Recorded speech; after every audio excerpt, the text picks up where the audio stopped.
अस्सलाम वालेकुम to all, welcome back.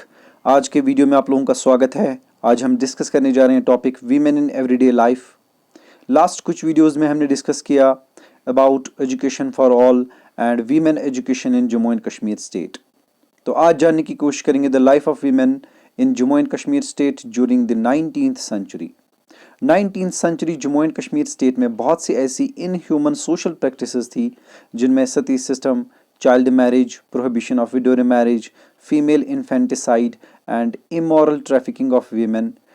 इस की वजह से, इन सब प्रैक्टिसेस की वजह से जो लाइफ थी वीमेन की वो काफ़ी मिजरेबल हो चुकी थी। सबसे पहले बात करते हैं सती सिस्टम की। It is common and it was common among the Hindus में अगर वीमेन का हस्बैंड मर जाए और उसका कोई बच्चा ना हो तो वो अपने हस्बैंड की फ्यूनरल पायर पे खुद को जलाती है या उसको फोर्सबली जलाया जाता है। तो इस तरह की प्रैक्टिसेस पूरे हिंदुस्तान में देखने को मिली ड्यूरिंग द 19th सेंचुरी या उससे पहले।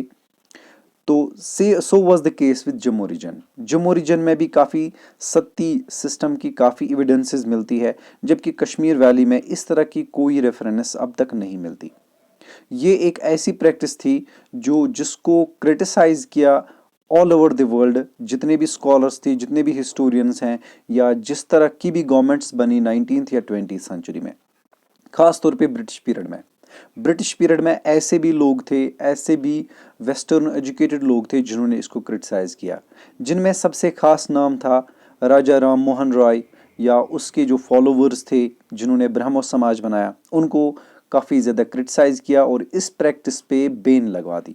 इस तरह से 1830s में या 1840s में हिंदुस्तान में एक एक्ट पास किया गया जिसमें सती सिस्टम को बैन किया गया ऑलमोस्ट 1856 के आसपास।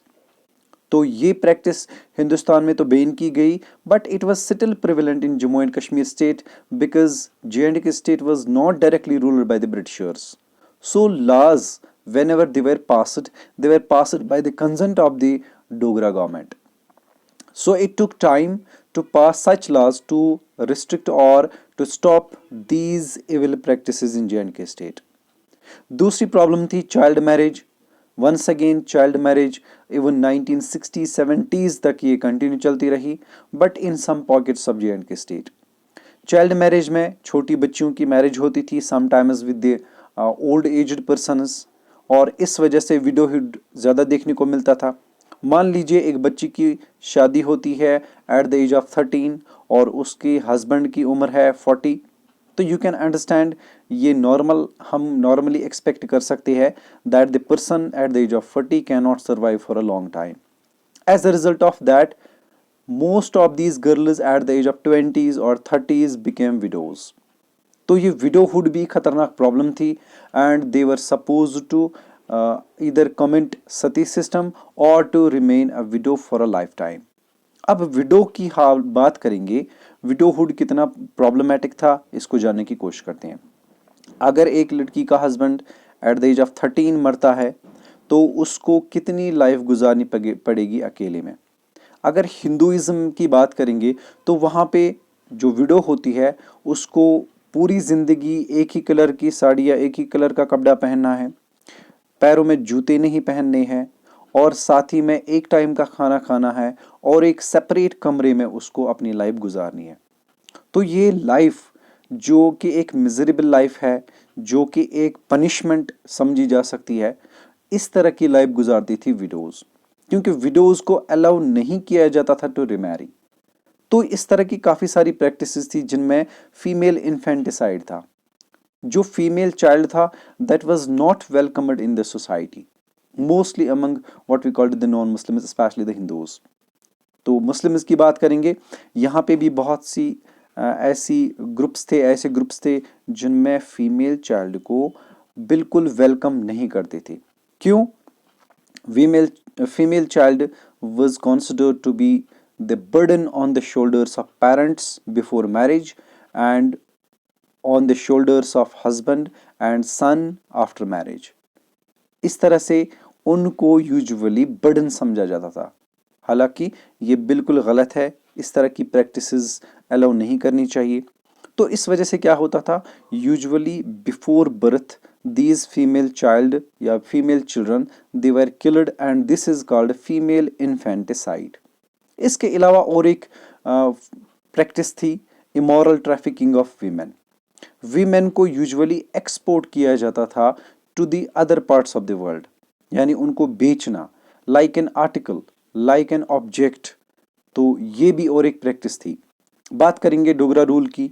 डोगरा रूल के दौरान जम्मू एंड कश्मीर में, खासतौर पे कश्मीर वैली में जो मायसूमा एरिया था, वहाँ पे एक बहुत बड़ा इंस्टीट्यूशन था, प्रोस्टिट्यूशन सेंटर था, जहाँ पे वीमेन को कलेक्ट किया जाता था और फिर उनको बेचा जाता था. इसकी एविडेंस हमें मिलती है रेफरेंसेस से दैट ऑलमोस्ट 20% जो रेवेन्यू था डोगरा गवर्नमेंट का वो इसी से आता था. कभी कभार तो ये 40% भी क्रॉस कर लेता. ये इससे भी साबित होता है that most of the old women in Kashmir still are practising a practice that refers to the what we can say trafficking of women. यानी वो आज भी लड़कियों के बाल शेव करते हैं और उनके फेसेस पे कभी कभार जो ब्लैक कलर का कोई मटेरियल लगाते हैं ताकि उनको कोई देख न ले. तो उस टाइम पे जो वीमेन थी, जो मदर्स थे, वो अपनी बच्चियों के बाल काटते, उनको शेव किया करते और साथ ही में उनके चेहरे पे कोई ब्लैक कलर की चीज़ लगाते, खासतौर पे जो कोयला होता है पीसा हुआ वो लगाते ताकि इनको कोई देख न ले और इनको हमसे छीन न ले और फिर इनको बेच न दे. तो मायसूमा एरिया काफ़ी मशहूर था इस इमोरल ट्रैफिकिंग के लिए.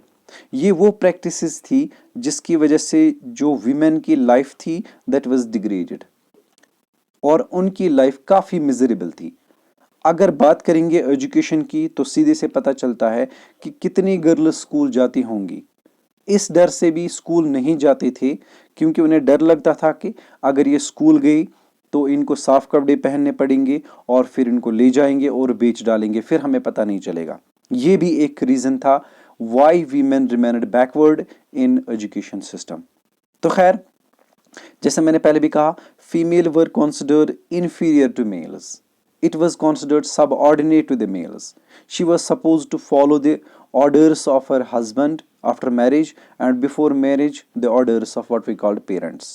Obviously, the guidelines are most important for all people, especially children, whether these are male or female. But this female was particularly supposed to follow the guidelines of the parents as well as of what we call the husband and then son. In case the women may have lost her husband. तो property में कोई उनका हक नहीं था, सिर्फ एक ही property मिलती थी उनको at the time of marriage. और हिंदुस्तान में संस्कृत में उसके लिए एक टर्म है stri dhana. Stri means women and dhana means property और what we can say the all things which were given to her at the time of marriage, like utensils, like clothes, like ornaments, etc. तो इसकी और भी कुछ रीजंस थे जिनमें educational backwardness थी, क्योंकि लोग ज़्यादातर गरीब थे, पढ़ाई लिखाई नहीं थी, मॉडर्न आइडियाज़ उनके पास नहीं थे, वीमेन की इम्पोर्टेंस वो नहीं समझ पाते थे, या इसके अलावा गरीबी की वजह से भी उनको एजुकेशन नहीं प्रोवाइड कर पाते और छोटी ही उम्र में मैरिजेस कर देते. साथ ही में जो इकोनॉमिकली वीमेन की पोजीशन थी, चाहे वो जो भी कमाती उस पे उसका कोई हक नहीं होता था. So these were some social immoral practices prevalent in Jammu and Kashmir state during the 19th century. तो बिल्कुल ऑल ओवर द वर्ल्ड यही कंडीशन थी वीमेन की. फिर जब जो वीमेन मूवमेंट स्टार्ट हो गई, वीमेन ऑर्गेनाइजेशंस बनी दुनिया में, तो इस तरह से चेंज आने लगी. सो was the case in Jammu and Kashmir state. Window marriage बिल्कुल अलाउ नहीं थी, स्पेशली अमंग द हिंदूज. यहाँ तक कि डाइवोर्स की बात करेंगे. Divorce was we can say almost not possible for the women. Divorce की पॉसिबिलिटी हिंदुइज्म में ऑलमोस्ट नामुमकिन के बराबर है. यानी they were not given divorce, even facing a number of atrocities at home. Like जैसे किसी का हस्बैंड शराब पीता है, या जिसको हम कहेंगे वो लिक्वर ज़्यादा यूज़ करता है, उस नशे में वो पीटता है वाइफ को या सिस्टर को या मदर को या फिर डॉटर को, तो ये प्रॉब्लम भी होती थी. इस वजह से भी वीमेन की लाइफ काफ़ी मिजरेबल थी. फिर ऐसे क्या स्टेप्स उठाए गए कि इस वीमेन की कंडीशन को थोड़ा इंप्रूवमेंट लाई जा सके। This is the picture showing you Sati system. Hindustan के कॉन्टेक्स्ट की बात करेंगे तो कुछ रेफरेंसेस ऐसे मिलती हैं जिससे पता चलता है that these women were forcibly burned alive along with their husbands। कभी कभार ऐसा भी होता था कि जब छोटी उम्र में शादी हुई, हस्बैंड मर गया, तो बच्ची को ज़बरदस्ती ले जाते, उसको हम कहेंगे आग में डालते, और उसको लगता था कि मुझे खेलने जाना है। वो शोर न मचाए, और अगर शोर भी मचाए तो उस शोर को रोकने के लिए कभी कभार म्यूजिक बजाया जाता था, डोल बजाए जाते थे, ताकि उसकी आवाज़ कोई सुन न ले, या उसकी आवाज़ हम तक न पहुंच पाए, हम उसकी आवाज़ न सुने। तो कभी कभार ऐसा लगता है ये फोर्सबल एक्ट था, हालांकि ये वॉलंटियरली भी था, लेकिन मोस्टली ये फोर्सबल बन चुका था ड्यूरिंग द 19th सेंचुरी। साथ ही में बहुत से, हिंदुस्तान की बात करेंगे, बहुत से ऐसे सोशल ग्रुप्स थे जिनमें हम कहेंगे लोअर कास्ट पीपल, उन्होंने हाई क्लास पीपल के साथ इक्वल बनने की कोशिश की, और इस मामले में वो सती सिस्टम को भी अपना गए। यानी जो 19th सेंचुरी की एविडेंसेस मिलती है, सबसे ज़्यादा सती सिस्टम लोअर कास्ट पीपल में देखने को मिला, क्योंकि वो हायर कास्ट के साथ अपने आप को बराबर करना चाहते थे, ताकि उनको भी वही स्टेटस सोसाइटी में मिले जो उनको मिलता है, हायर कास्ट को मिलता है। तो इस वजह से ज़्यादातर सती सिस्टम 19th सेंचुरी में इन लोअर कास्ट्स में भी देखने को मिला, जबकि पहले ऐसा नहीं था। तो खैर, यहाँ पे हम बात कर रहे थे सती सिस्टम की। तो दोस्तों, दिस इज चाइल्ड मैरिज। तो इसके काफ़ी सारे मोमेंट्स भी हुई है कि ये बिल्कुल रुकना चाहिए, हालांकि इसको बाद में एबॉलिश किया गया, इसको बाद में अबेंडन किया गया, but still in some pockets of India as well as J&K state these practices continue to prevalent in the state. This is female infanticide. या तो आज, तब तो बच्ची पैदा होने के बाद उसको मारते थे, लेकिन आज बच्ची को पैदा होने से पहले पता लगाया जाता है कि मेल है कि फीमेल है। अगर फीमेल है तो उस बच्ची को पहले ही मार दिया जाता है। तो ये आज, हालांकि इस पे गवर्नमेंट ने बैन भी लगाई है और पनिशमेंट भी है और साथ में इम्प्रिजनमेंट भी है, लेकिन still these practices continue to exist in the modern societies.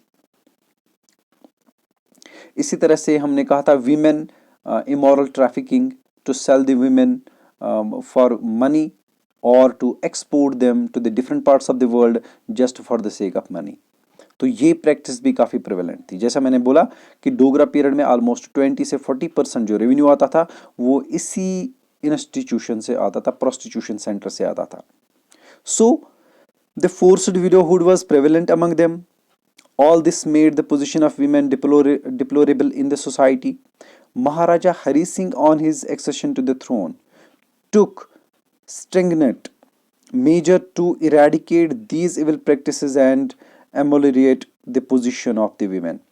A special trust called Dhanna Devi या धन देवी मेमोरियल ट्रस्ट was created. तो महाराजा हरी सिंह जैसे ही रूलर बने, उसके टाइम पे उन्होंने बहुत कोशिश की इन सारी प्रैक्टिसेस को रोक लगाने की। उसके लिए उन्होंने एक ट्रस्ट भी बनाया जिसका नाम था धन देवी मेमोरियल ट्रस्ट। इस ट्रस्ट से जो भी पैसा आता था वो खासतौर पे गरीब लड़कियों को मिलता था, इधर फॉर सर्वाइवल और फॉर मैरिज और फॉर एजुकेशन।